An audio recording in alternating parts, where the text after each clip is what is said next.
It's our community. I'm so glad you're here. I'm Mary Davidson. When I have to say a particular thank you today to Fred Krebs, who is in the history department here at Johnson County Community College. He has known Dr. Benjamin Franklin for many years and is responsible for his visit today. So a special thank you to Fred Krebs for arranging for your visit, Dr. Franklin. You know, I have to quote you. And you said that all mankind is divided into three classes: those that are immovable, those that are movable, and those that move. And you have always felt that you were in the class of those that moved. I think that's very accurate. I think that when you talk about those who move, you also talk about those who change. And that goes back, I think, to my training as a scientist, which I always consider my primary vocation. Out of all the vocations that you've had, that you consider that? Yes, because of the whole method of the new science, as was started about 100 years before my time. And this concept that you must have empirical evidence based on the senses, that you must examine experience, and you must not rely on assumptions or custom, but only that which you can observe and test, and by testing establish certain laws. And that means that beliefs that we have are constantly open to scrutiny. But you've lived your life that way. I think you could say that certainly since the time I was in my late youth on into my early manhood, I have tried to live a life of examination. I've always felt that the great classical dictum that the unexamined life is not worth living. Being raised in a Puritan community, we were all about... And a family of 17 children. Well, yes, I was the 15th of the 17. And so I tended to get things repeated to me many Several times. to make probably a good thing. I learned better by repetition. Maybe you know what, Dr. Franklin, maybe that was good training, though, for the New England Current, and later for all of the other newspaper endeavors that you engaged in. Perhaps training in a way that you may not know. You may be aware that the most important thing to me in life is liberty, and that my greatest, I guess you might say, if you could talk about a hatred, I'm a man who believes that excesses like hatred are not a good idea. But if I have a hatred, it is of tyranny. And I was under a tyrant in my first years at the New England Current. With your brother James. My half-brother James, yes. And he kept saying that I was not going to write. I was a stupid and lazy lout, but he needed my strength to pull the lever on the press and to carry the bags of newsprint and the trays of lead type. But I finally rebelled and invented Silence Dogood. That's right. Who became very popular on his paper, but eventually got him thrown in jail. So that didn't work very well. Well, when he found out that I've been writing the Silence Dogood letters, after he'd appointed me publisher, he threatened to kill me, and that's when I left Boston. You were out of there. Yes, I was. But was. you know, that took a lot of courage, because you were, what, 15 years old?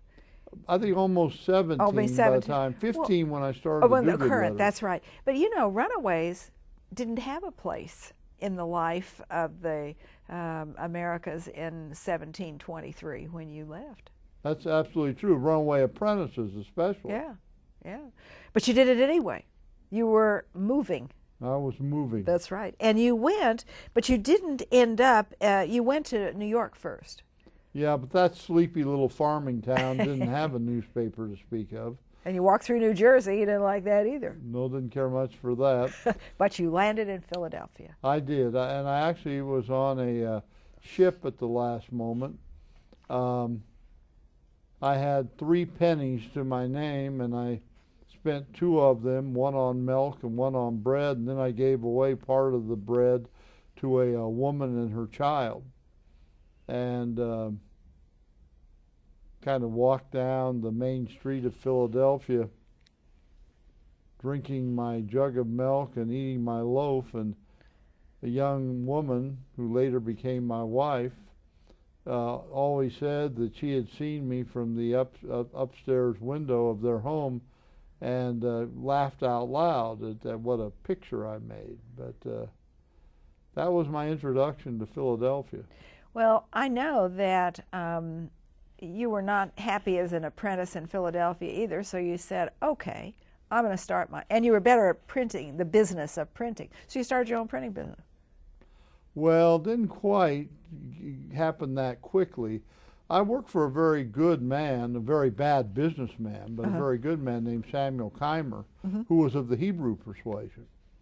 And he taught me about toleration, and and he gave me opportunities to write, and the governor, the Penn family governor of Pennsylvania, began to flatter me and tell me that I should have my own paper, and if I would only go to London, there would be a letter of credit waiting for me.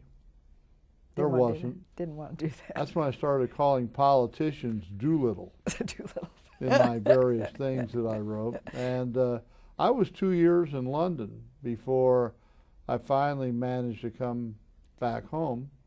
And I came back home because of the kindness of a merchant, and I worked for him in Philadelphia for several months to pay off my passage. And then Samuel Keimer's paper came for sale, and I bought that. You bought that. And well, with loans and help. Was that the Philadelphia Gazette? And that became the Pennsylvania Gazette. I mean the Pennsylvania Gazette, yeah. Which I directly owned for about 25 years. But at that time, now when the Pennsylvania Gazette came into being, you and Deborah were already married, weren't you? Or was it right around Not quite. I basically had the Pennsylvania Gazette. Then I married Deborah, and somewhere in there, William was born. William got here, yes. Yeah, but that was not Deborah's child. No, but William, and we'll talk about William later, William grew up to be a disappointment to you, Father. Well, actually, for many years, I really have not acknowledged William, although his son Temple is one of my most important, that's right, I guess you would say, assistants. But William remained a loyalist to the crown. Chose the king over his father. That's right. Oh, it is sharper than a serpent's tooth, is it not? I think I even adapted that a little bit myself. You know, that's what I did. About 25% of my sayings I came up with, but the other 75% I took from people like Shakespeare and the Bible, and probably Addison and Steele for a lot of them. And you came up with Poor Richard's Almanac.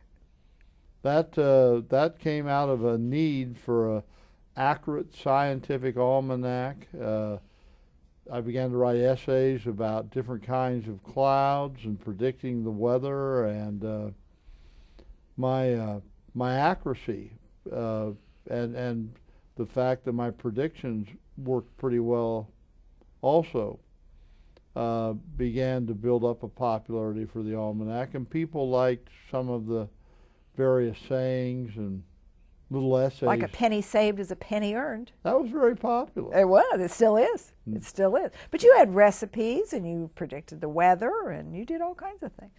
I wrote my first book through that almanac, The Way to Wealth. Were you ever a wealthy man? One of the wealthiest in the colonies. For a while. For a while. I mean. Well, you know, you also were so ahead of your time because you were an agitator for environmental cleanup. You're talking about some of the work around the river. Well, yeah, you had projects to pave and to clean and light the streets. Street cleaning, and the lighting of the streets, and the disposal of waste. Some people would even say that I started garbage pickup service in Philadelphia. That was done by volunteering and private contracting, but we tried to have a place where the garbage would not just be simply allowed to lay around and to spread disease. Well, don't you think, though, that when you started the Pennsylvania Gazette and Poor Richard's Almanac, the character of the man was truly being formed? You well, I wrote actually hadn't thought about that, but I suppose that or who you were in many to become. ways I have been about inventing myself much of my life. Yeah. And certainly my system of virtue was an attempt not just to achieve moral perfection, but to give discipline and direction to my life. Well, and you have so many interests, and when you were young, I mean, they just kind of came out. Like, you know, how about the library company? I mean, that was a new concept. I needed more books to read. So it was sort of a selfish endeavor then. Partly. That was a group called the Junto Club. It was originally called the Leather Apron Club because the people in it all wore leather aprons in their vocation. We didn't have bankers or lawyers because they do no useful work. Actually, the Junto Club had bankers and lawyers. Change. Part of moving is changing as you get new evidence and new experience. That's right. So then that certainly That's right. applied to the formation of what I thought was a club to do service to the community beyond the interests of one's own self-interest. Very much like the Rotary Club is today. I'm sure you've heard of the Rotary. Well, I have visited that club. I understand there are even some in that club who would say that I invented the service club. Well, that's right. I think there are some that would say that. That service beyond oneself is very important, and you have always felt that that was an important part of one's contribution and responsibility. Well, you know, when we took new members into the Junto, which means together, that was our symbol, clasped arms, we asked them 4 questions. Will you all always be honest and truthful? Will you be concerned about the justice of your actions? Will you be a person of goodwill? And will you always seek to benefit the greater good in society? But there were a couple of projects that you did in which those questions manifested themselves. And one of them was the American Philosophical Society, and the other one was the Pennsylvania Hospital. I mean, you practiced what you preached. Well, you know, I've had some attempt to humbly admit to people that there was an invention I never talked about in my lifetime, but it was the invention of the United States. I don't mean father of the country or father of the Constitution, but for over 50 years I was almost the only person talking about the colonies and later the states coming together. The American Philosophical Society was an attempt to bring together scientists and philosophers from all the different colonies once a year in Philadelphia to present papers on agriculture, what some people would call ethics, moral philosophy, political economy, all kinds of different fields, and to create a kind of a unity of ideas. And I was always very proud of that. But perhaps even more so the hospital. Yes. That was going to be done by Enlightenment science, no leeches, and we had a trust fund established so that those without the ability to pay would be able to afford care.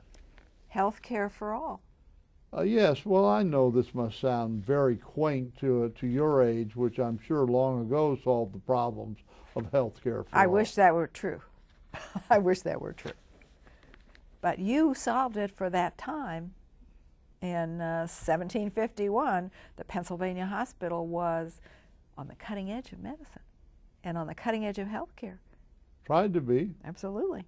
You know, what I think is so interesting, though, is I know that fire was a real problem in those days because putting the fire out was not an easy thing to do. And everything was made of wood. Well, there was some brick. Yeah, but you helped found the Philadelphia Contribution for Insurance Against Loss by Fire.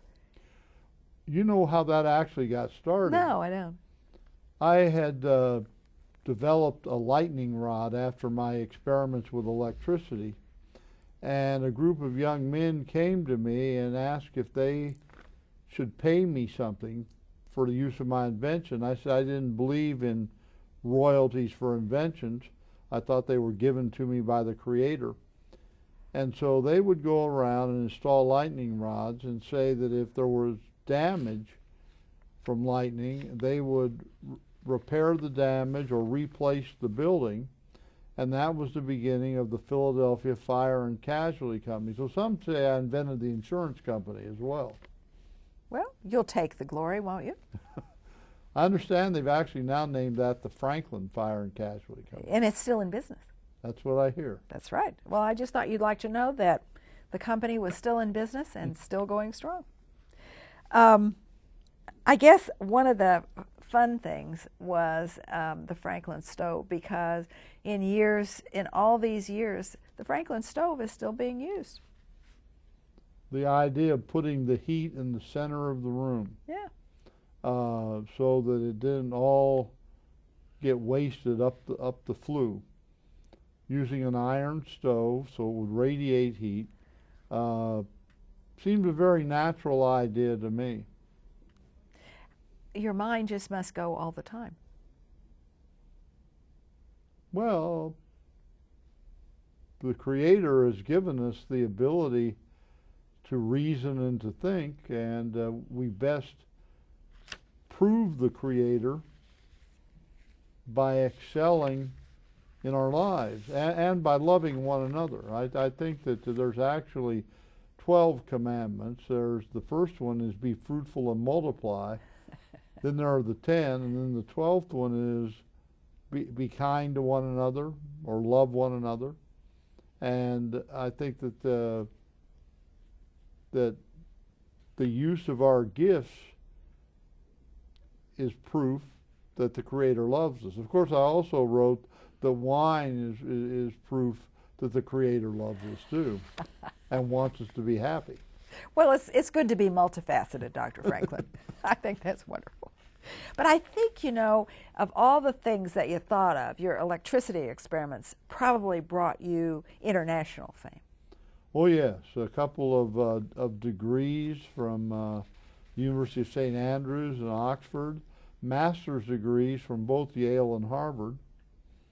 And I think you're aware of the fact that I had less than 2 years of formal schooling, but a father who was very good about finding books for me to read. See? And you know, I'm I guess what you would call self-taught. Well, 5 maybe, or 6 languages. See, maybe that's the best way. And I know that you, in the 1750s probably, you became interested in politics, more interested in politics than you had been before. You were always interested in doing what was right and good for the community. But I think around the 1750s, wasn't it, that you went full bore into politics? Well, I was interested in this idea of uniting the colonies. I was also interested in doing something about all of the disputes. I mean, we argued about everything. Who owned the land in the far west out beyond Harrisburg?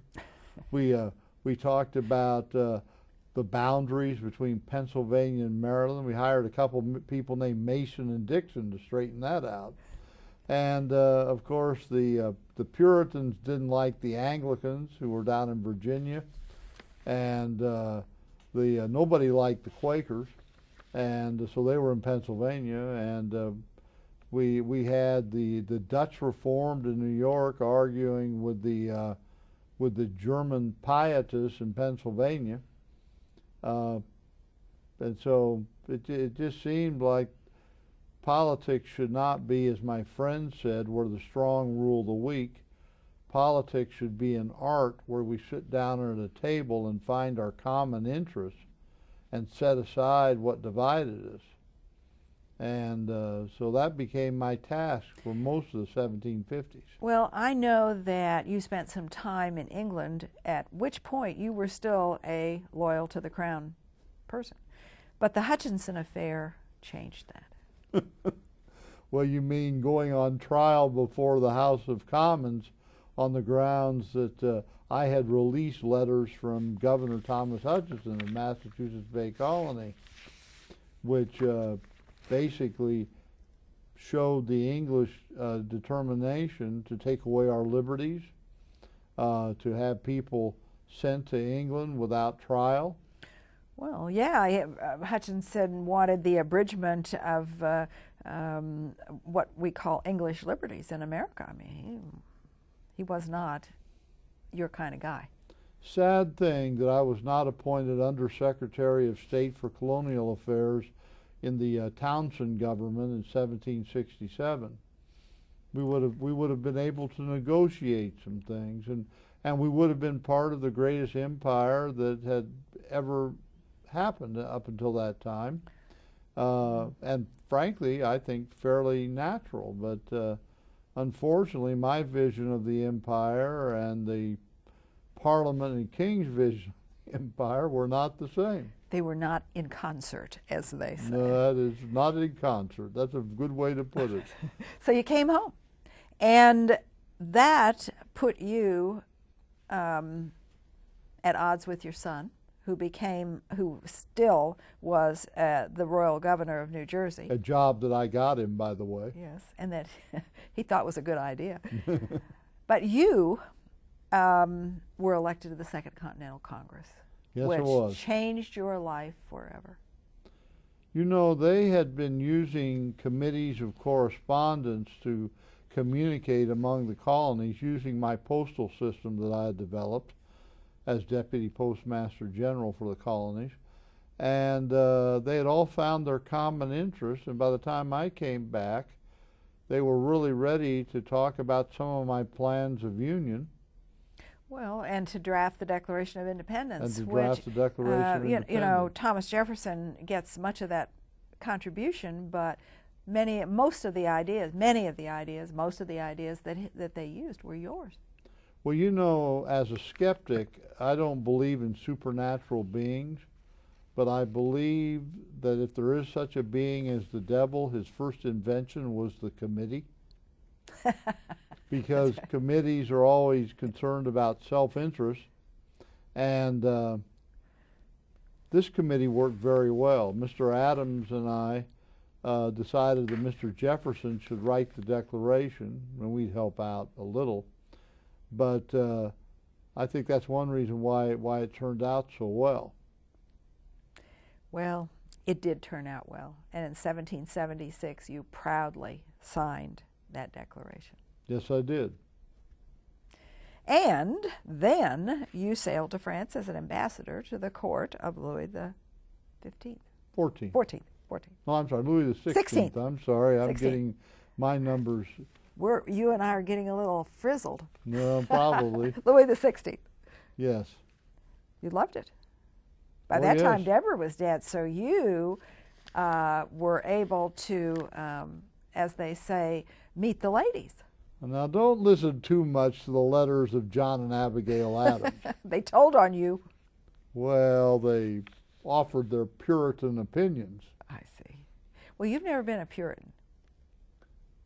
Grew up but I never actually took baptism in the church. Well, you certainly were not a Puritan during your time in Paris.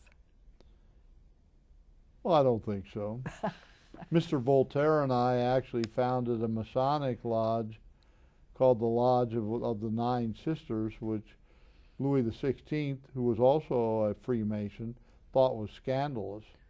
Talk about your involvement with the Freemasons, because I know you were active, were you not?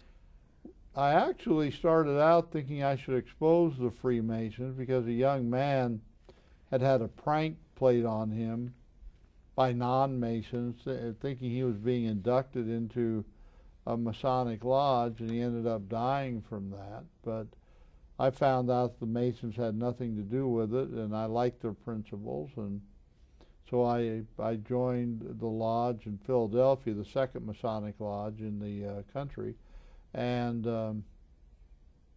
I was Grand Master of the lodge within 2 years, and I felt that as a lodge they were devoted to proper principles of service, and they talked more about a creator than they did about a Christian God. Well, and I think you have always been religiously very ecumenical. Yes, I have. Yes, I have. I should say they were not restricted to a Christian God. The idea of an overall deity, and the idea that we needed to lead lives of service. And so, yes, and I think I have been very ecumenical. I would call it toleration. Why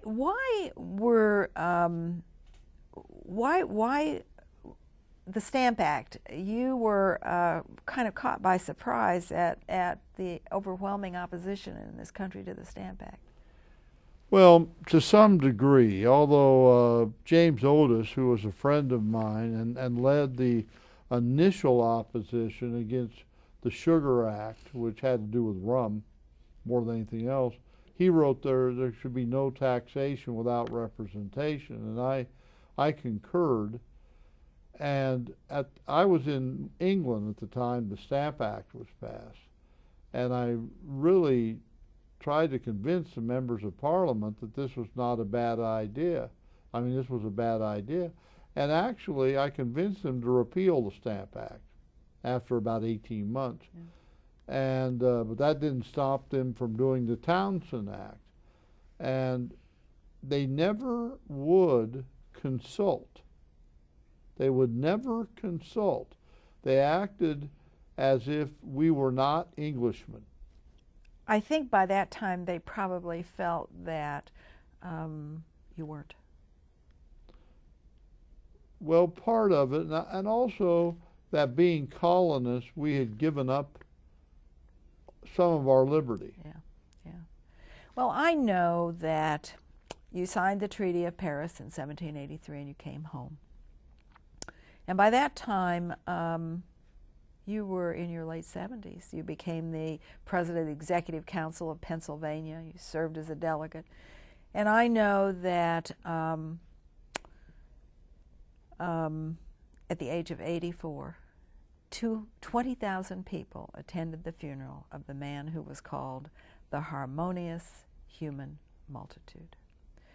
Your contributions, Dr. Franklin, have been many and varied, and this country will forever be grateful. Thank you for coming. Thank you for coming. You also, I have to quote you again, you said, "Be at war with your vices, at peace with your neighbors, and let every new year find you a better man." Dr. Franklin and I both wish that for ourselves and for all of you out there as we say thank you so much for being with us today. It's our community. Thank you, Dr. Franklin, and thank you, Fred Krebs, for arranging the visit. Thank you.